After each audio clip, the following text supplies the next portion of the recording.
Giancarlo Galan ricoverato sabato notte d'urgenza all'ospedale di Este, appunto alla vigilia del voto a Montecitorio per l'autorizzazione richiesta d'arresto. Qual è il vostro punto di vista?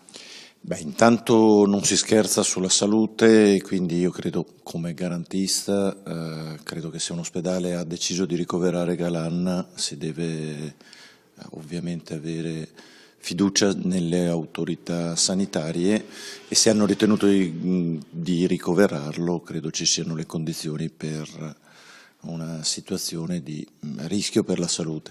Ovviamente questo non ferma nulla, lo diciamo con estrema franchezza, credo che il voto alla Camera possa esprimersi e si possa esprimere a favore dell'arresto, ovviamente se il giorno in cui la Camera voterà per l'arresto di Giancarlo Galan fosse ricoverato ancora in ospedale, è chiaro che non scatterebbe nessun arresto, ma si creerebbero le condizioni perché questo arresto venisse rinviato ai giorni successivi.